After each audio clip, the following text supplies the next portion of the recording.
Hello student, today I will explain the chapter number 3 deep water in English. Now first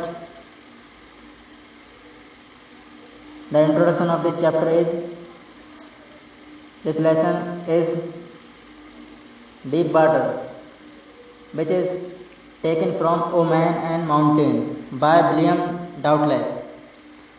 He recounts a childhood experience and conquering his fear of water. It describes how he was nearly drowned in a swimming pool. In this essay, he talks about his fear of water and thereafter how they finally overcome that fear. Now, I will summarize this chapter. This chapter, the narrator recalls a horrific incident that happened to him when he was 10 or 11 years old. He had decided to learn swimming and the YMCA pool gave him the opportunity as it was safe. It was only 2 or 3 feet deep at the shallow end, and while it was 9 feet deep at the other end, the drop was gradual. In comparison, the Ikma river was treacherous. The narrator mother continuously warned him against it. She kept reminding him about the detail of each drowning incident in the river.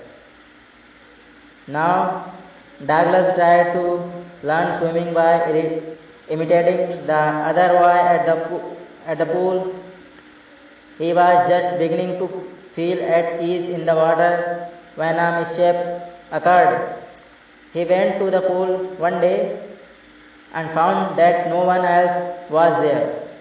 He was timid about going in alone, so he sat on the side of the pool to wait for others. Just then a big wali came. He was quite muscular.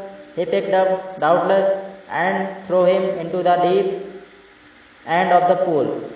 Douglas landed in a sitting position, swallowed water, and went at once to the bottom. Douglas planned a strategy to overcome out it and save himself. He tried it a few times, but it didn't work. As a result, he was completely paralyzed with fear. Then he fell unconscious. The next thing he remembered was lying on his stomach beside the pool, vomiting. After the incident at YMCA, Douglas feared water and avoided it whenever he could. Whenever he went near water, the terror that had seized him in the pool would return to haunt him. The fear paralyzed him. This handicap stayed with him as years rolled by. It ruined his fishing trips and deprived him of the joy of canoeing, boating, and swimming. He tried his best to overcome his fear, but it didn't let go of him. Finally, Douglas decided to get a swimming instructor. He went to a pool and practiced 5 days a week. An hour day, piece by piece, bit by bit, the instructor built a swimmer out of Douglas. Douglas' will to live grew in intensity. After the training was finished, Douglas wondered if he would be terror stricken when he would be alone in the pool. He tried, and tiny vestige of the old terror did return, but now he was not afraid. Douglas was still not satisfied, so he went to Lake Bentworth in New Hampshire and swam 2 miles across the lake. When Douglas was in the middle of the lake, he put his face under and saw nothing but bottomless water. Now the old sensation came back to hunt him, but this time Douglas was strong.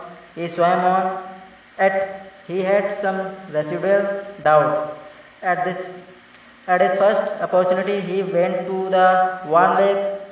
He swam to the other shore and back. He was thrilled with joy. As he had conquered his fear of water, the experience had a deep meaning of him. This chapter is finished. Thank you.